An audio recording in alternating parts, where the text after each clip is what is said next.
Welcome to the More Than Just a Doctor podcast. I'm your host, Lil Suprenant, MD. I'm a life coach for physicians, a practicing hospitalist, a wife, a mom of 2 boys, a reader, a dancer, a dolphin enthusiast, and all the things. Just like me, you're more than just a doctor, and that's what we're going to talk about each week. Doctor stuff, regular life stuff, and all the things that make life rich and interesting. I'm so glad you're here. Let's get started. Welcome, friends. Thank you for joining me for episode number 9 of the More Than Just a Doctor podcast. I'm Lil Suprenant, your host, and this is the second episode in the Creating Satisfaction at Work series, and this is going to be a fun one. So this episode is about liking what you like, really owning what you like and figuring out and enjoying that at work. So first, I'm going to tell a little story about liking what you like at work. So if you know me at all, and probably if you're listening to podcast number 9, you probably know me personally. Hey, actual real life friends. So you know I love Diet Coke. And someone will pry it out of my cold, dead hands at the end of my life. And our hospital is a Pepsi hospital. I don't know what's wrong with them. I don't know who would ever sign a contract with Pepsi. It must be cheaper. But, pardon me for my swig of Diet Coke. Okay, but the story has to do with all the things about a hospital, like in a hospital job that I like. Not all the things, but some of the things. So we have one Diet Coke machine in our whole hospital. It's on the 2nd floor, which is where the doctor's lounge is. And you have to go down there special. You have to have change or whatever. And one day about 5 or 6 years ago, my coworker and friend, Scott, told me like this shocking bit of news that the Diet Coke machine took Apple Pay. And this sounds like no big deal now, and it's not, but 5 or 6 years ago, Apple Pay was a huge big deal. And that the fact that I could go to the 2nd floor during any time of the day and get a Diet Coke with my phone, so not have to keep change or go back up to the office and scramble for some money, was this like secret hidden delight. I took so much happiness from knowing that I had a secret. That's one of the things I love. Like I love something sort of secret or hidden. So I had a secret. You could get a Diet Coke in the hospital. I could get it with my phone, so I didn't have to carry anything around because I usually don't wear a white coat. And my friend Scott, who I think of as not tech, had told me this. Like I thought the whole thing was great. So fast forward many happy Diet Cokes later, although I will say one gripe about it is they're not quite cold enough. But still, a pretty cold Diet Coke is better than no Diet Coke. So years later, I'm sitting at one of the doctors, the nurse's station, doing notes, and another buddy comes up, my cardiologist friend, Jeff, and I think somehow, my fresh Diet Coke can came up because again, it's a Pepsi hospital. And we got into conversation, and out of that conversation, I learned that there was a bubbly or a machine with bubbly, the sparkling water in the cath lab waiting room, which I didn't even know where that was or that such a thing existed, and that the bubbly machine took Apple Pay. So I delightedly headed down there. Couldn't believe my good fortune. It is really funny how much the small things delight you. Couldn't believe my good fortune that now I've got, in addition to Diet Coke, which I try to stop drinking around noon or sometimes 2 o'clock, now I've got a bubbly machine for the afternoon. And I can use it with Apple Pay. And it's totally a secret because who knows where the cath lab waiting room is, not most people. And it's usually the cath lab waiting room is totally empty in the afternoon. So it's like you're going to this hidden, quiet place and you get like a minute of just total peace and quiet. So anyway, those are some of the things that I delightedly like in work. Okay, now this story actually has sort of a sad turn. It's not really sad. We're talking about the drink machine. But last time I went to the bubbly machine, I was so looking forward to it. Someone has made the terrible decision not to carry any bubbly or any other similar LaCroix or whatever. And all the drinks in there are like Gatorade, and then they have some of those caffeinated energy drink things. So that was a crushing disappointment. The other thing that's going on in my drink world is the Diet Coke machine for months now is not really taking Apple Pay. It's taken it like one time out of the last 20 times I've tried, which, as we all know, intermittent reinforcement like keeps you going. How that cannot be fixed over months' time is beyond me.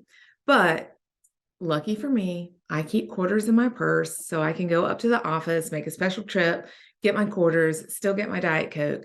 But I am hopeful that they will fix the Apple Pay and the Diet Coke machine, and I can have one of the things I literally love about work is the secret Diet Coke machine, and perhaps the secret bubbly machine will come back.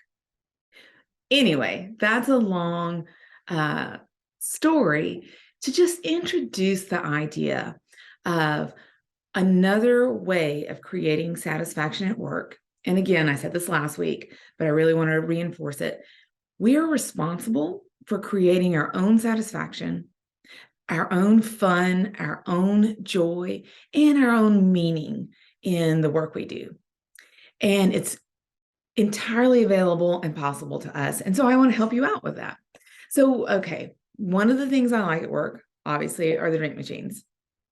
But I want to start, I also think very consciously about work things that I like, diagnoses I like to treat. And I want to invite you to start thinking about the same things. What are the fun for you diagnoses to treat, or the fun procedures, or the most engaging, interesting work? I have a list. I actually have a whole long list of this stuff somewhere. I have it in my notebook somewhere, but I didn't rifle through all that because I wrote it a few years ago to find it for you today. But I wrote some of my things that always come to the top of my head. So one of my favorite diagnoses to treat as an inpatient is iron deficiency anemia. Mostly, I mean, the type that comes, typically these are women, they've maybe had menorrhagia for years or had a bunch of babies. So not iron deficiency anemia from colon cancer. But I love, seriously, totally love to ask the pica questions. I love the look on someone's face when you ask them, if they like ice, and they say yes. And then you ask, like, do you like to go to a certain convenience store for your ice, or is there a particular ice? And that like moment of recognition when they're like, oh my God, yes, I go to the Circle K, it has to be this, certain crunchy ice or whatever. Like that's such a fun moment on the patient, doctor side. Like that's a really fun conversation for me. And then I actually love the treatment especially if we can treat just with IV iron. Of course, sometimes we have to give a transfusion, and that's fine too. But I love IV iron in a healthy bone marrow. I swear to God, you can almost hear, I feel like you can hear the bone marrow going to work, like bubbling up, making red blood cells. And to see that number go up, watch the MCV go up like in a day, and the RDW get big because they got new big cells and their old little cells and all that. Like seriously, that is a lot of fun. So I don't know what one of your things is like that, but if you have that thing, I want you to notice all the little pieces about it. And so, one, you get to reflect on what you like. And then when it comes your way, you get to really, really enjoy it. Another one that I like is acute congestive heart failure. It's satisfying to diurese somebody and they feel a lot better. I also particularly like alcoholic cardiomyopathy when you make them feel better. And then I've had the experience of getting to treat some of those patients in clinic who stop drinking and take all their meds and feel dramatically better within a few months. Um, that's a super satisfying diagnosis, and I love to watch that process when it works out nicely. But even just regular old congestive heart failure, that's satisfying to treat, make them feel better, get them going on the right meds, knowing that someone's going to titrate that up as an outpatient. Another thing I really like to treat is acute pain in the hospital. I like, because sometimes I feel like that's something where there's a stigma about giving appropriate opioids, or maybe I know some tricks for adjunct care that's satisfying. So I actually really like that when it can be helpful and I can come in and make a real difference. So that's a satisfying one for me.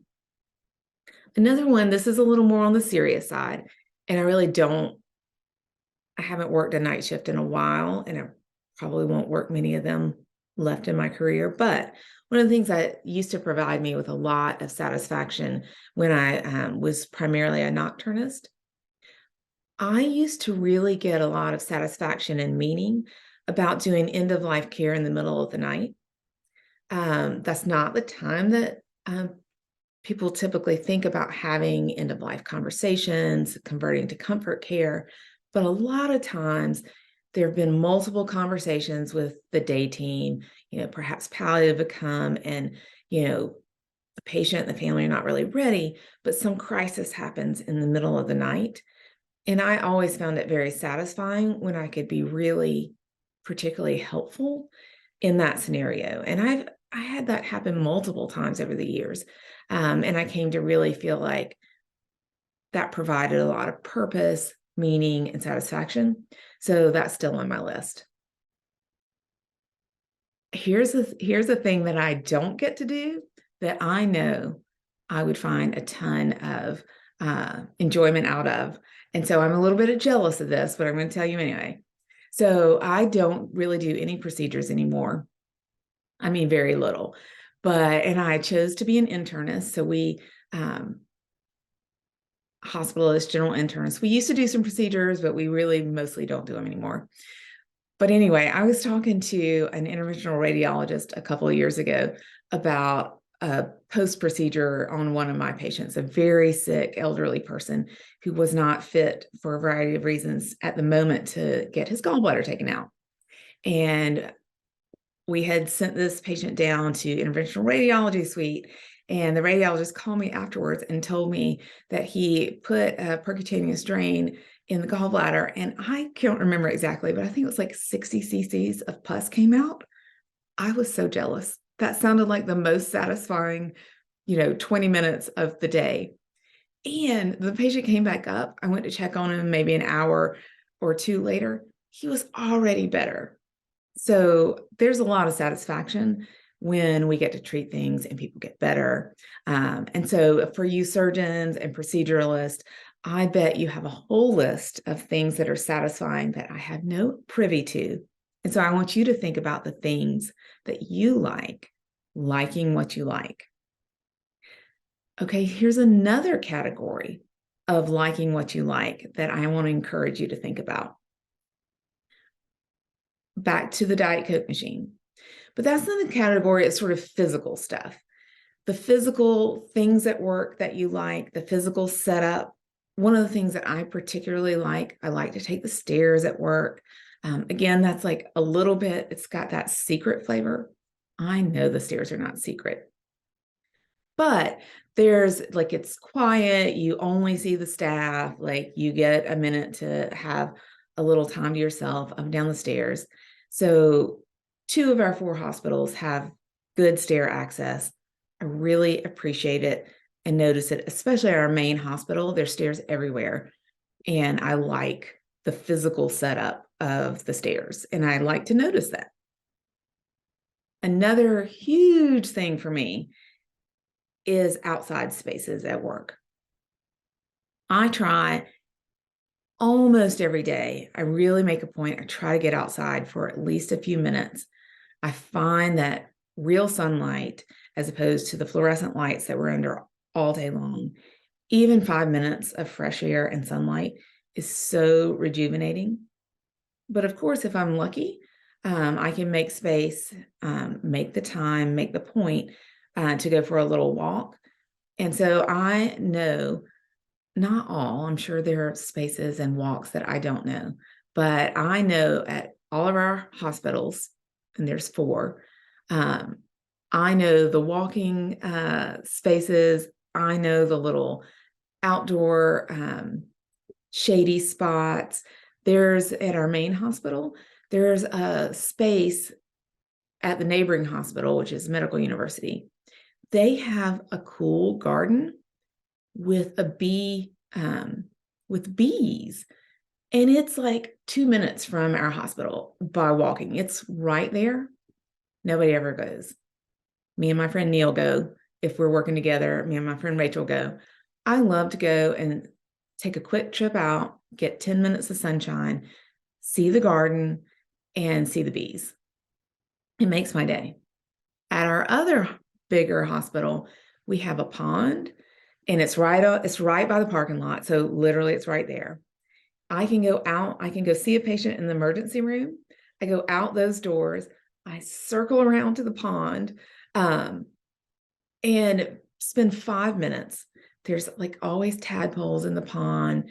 There are birds of all sorts. One season there was an alligator. There's been a dead body in the pond, not seen by me. But the pond is a hugely interesting place. You're like totally outdoors, and it is literally on the other side of the parking lot. I mean, it's like such a high value space. And I bet at your hospital or your clinic, for the most part, there's some sort of outdoor space. And if you get a chance, make a chance, use it. I actually could talk for like an hour about all the outdoor spaces at our hospitals. I love them so much. In that same parking lot, this is the St. Francis parking lot, there's a giant tree that you can climb. And I was telling a partner about this. I'm like, yeah, I just went out to the tree, and I mean, it's not really climbing. You kind of walk up in it. And my partner was like, 1, you're out of your mind. And 2, he'd been working in our group for like 10 years and had never seen the tree. I'm like, that's sad. So physical spaces. Other things that are even easier to get on the physical space side, the windows. Like there are particular windows at my work that I like. We have multiple offices. There's a particular office I like, and I just like to notice those things. Okay, so the next category of things in the liking what you like are our people. I've talked about this a lot with friendship, but this goes on the list of really thinking about the things that you like about your job. And I would encourage you to literally think about who you like working with. If you're like me, you look at the schedule that you don't make, and you may see certain partners on that you're like, yay, it's going to be a great week. I got the dream team. I would encourage you to make a list and write that down. And then it's not just our doctor buddies, it's certain nurses we love to work with, certain case managers, chaplains. We have some great chaplains in our system, and I love to see them, even just to say hi. It really makes my day. There's a lady who runs our Doctor's Lounge food who's been there for years. I love to see her when I go in and get food.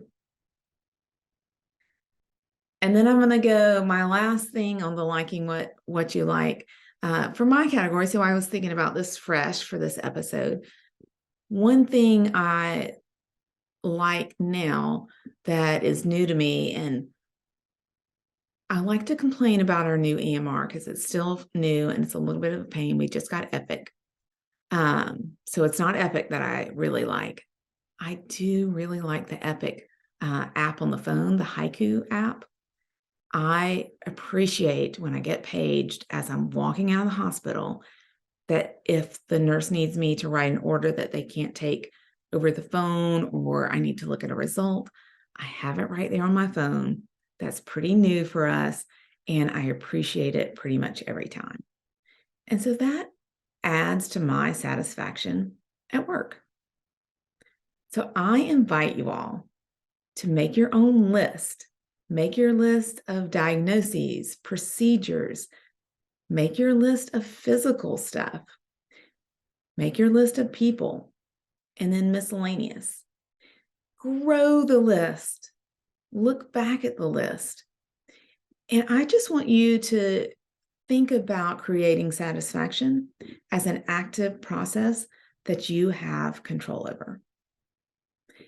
I would love to hear. So send me a message, send me an email. I would love to hear some of the things that you love or like to like at work. So send me your stuff because I bet there's a lot of things I've never even thought about. Have a great day. I'll see you next week. Thanks so much for joining me today. If you like this episode, you're going to love working with me directly. Sign up for email updates from me in the show notes. I'll send you a fun email every week called Friday Favorites. Everyone loves it. Or if you're ready to get started creating your rich and interesting life, book a free consultation with me to explore working together one-on-one. I can't wait to meet you. You'll find these links and other resources in the show notes. See you next week.